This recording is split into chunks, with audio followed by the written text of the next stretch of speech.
Guys, Teddy here over at Snap Fitness at Woodstock. For those of you guys who've been here before, you can see I'm in the little stretching room. It's been a pretty packed Sunday today, so I got to kind of move out to the side, make sure I stay out of everybody's way. A lot of times, I see a lot of people coming in and out. I obviously don't see everybody because I'm not here, 24 hours a day. But something I do see is I don't see a lot of people working a lot of lower body, and that might just be because people don't think that, that maybe there's enough equipment here to do that, or they just need some help. For me, lower body is the most important thing to work out. I work out my lower body at least 3 times a week, and obviously that varies in how I do it. But for me, having a strong base has always been the most important thing. They always say like a pyramid is only as tall as this base is wide. It's the same thing, right? You can only get as strong upper body as your lower body is strong. You don't want to be those guys walking around with that big upper body and those tiny little weak legs. That's not how we roll, right?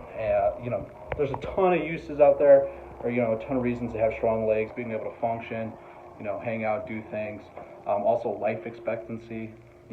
Leg strength plays a big indicator in that, being able to take care of yourself, and there's a bazillion reasons. But so today, I'm going to give you guys an exercise that I think is pretty good, for working at legs. It's pretty easy, in my opinion. It might be a little hard for some people. Not everybody's going to be able to do it, but for me, it's definitely one of the things that I do at least twice a week, and that's going to be something called lunges. So obviously, we don't have a big squat rack here, but you don't need a big squat rack, right? Especially now when we're trying to burn out our legs. So what we're going to use today is we have this barbell, right? We have this short bar. You guys can see that, right? I got some 25s on there for demoing. We're going to do something called an alternating reverse barbell lunge. All right, we're not going to use this in a Metcon, right? So we're not going to do this super fast. Generally, when I'm doing my workouts, I pick one move. That's going to be my primary either strength or skill exercise, so back squats, and then I'll do some accessory work after that, and then I'll finish with a Metcon. What I'm going to show you guys today is we're just going to pick one move. We're going to do the alternating reverse barbell lunges. We're going to do some sets of that, and I'll explain what I think you guys should do. Give you guys a demo, some tips, and then I'll explain what the Metcon is going to be after that. So it's going to be one big mover. You guys are going to come out and do a few sets and reps of that. After you're done with that, I'm going to show you the Metcon. Okay, so again, we're doing a lunge, and just some real basic pointers for what I see people make mistakes on is they'll either their stance, the setup is all wrong, right? I don't know if you guys can see, right? My feet are about a little narrower than squat width, right? How wide my feet would be if I was going to do a back squat or something like that. So just a little bit narrower than that, and I'm going to step back with a foot, right? So we'll step back with my right leg, right? As you guys, I don't know again if you guys can see, and I'm going to set down the camera so you guys can have a better angle. But when I step back, don't go narrow, right? So sometimes people will step back into like a straight line and they'll lose their balance, they'll get kind of shaky. You want to step back in that same amount of width, right, between your 2 feet as you started, right? So if you're in that squat width or a little narrower than that, right, hips width, when you're stepping back, your foot should also be in that hip width as well, okay? From there, you're going to lower your back knee all the way to the floor. You're going to gently touch, not slam your knee, right? Gently touch that back knee all the way to the floor, driving off that front foot. You're going to drive through your heel, bring yourself all the way back up, and step in, right? So it's step back, drop that back knee to the floor, step back up, drive through that front leg, step back in, right? Pretty simple. So what we're going to do with the barbell is we're going to put that barbell on our back, and we're going to do that just to add it some weight. For those of you who are newer at these kind of movements, just do it with your body weight or maybe just an empty bar. Those of you who are a little bit more experienced, I'm going to challenge you guys. I want you guys to do 2 or 3 warm-up sets, work up into some weight that's pretty heavy. Once you get that weight that's heavy, I want you to do 3 sets at that same weight with 12 to 16 reps. Alternating reps, that means right leg 1, come back up, left leg 2, and so forth, right? So alternating 16, that's 8 each leg. Alternating, 12, that's 6 each leg. So if you're newer, just do body weight, maybe 4 to 5 sets, 12 reps. Just focus on good form, nice and controlled. Step back, all the way back down, all the way back up, step back in, nice and easy. Those of you who are more experienced, put some weight on the bar. I would say go for 3 sets at the same weight. So you're gonna do 2 or 3 warm-up sets, then 3 sets of at least 12 alternating reps.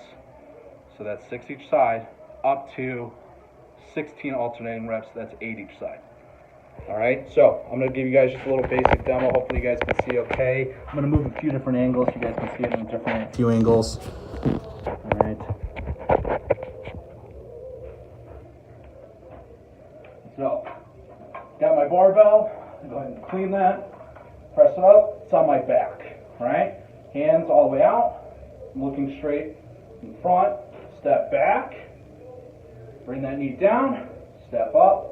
Drive through. Step all the way back forward. Alternate legs. Down. Up. Step in. Back. Down. Up. Step in. Back. Down. Up. Step in. Right? Shouldn't be fumbling. If you find yourself kind of fumbling side to side, it usually means you're stepping too narrow, right? Or obviously it could be a strength issue as well. You know, you just might have to start with your body weight and work your way up, okay? Again, I'm going to give you guys another angle so you guys can see from a different direction.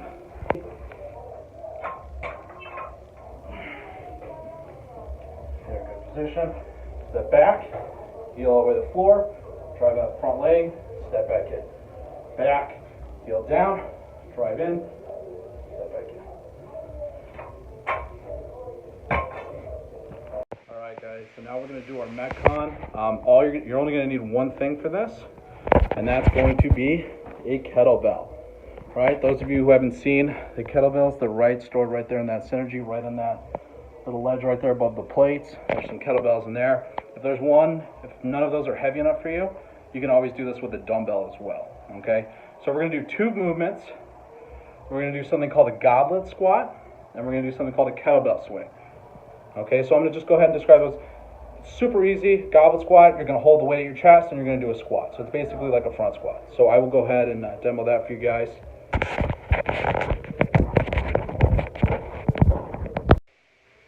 Alright guys, so goblet squat, you're going to take this kettlebell, bring it up to your chest, holding the weight in, elbows are tucked in, and it's actually on my chest, right? It's not holding it out, holding it on your chest.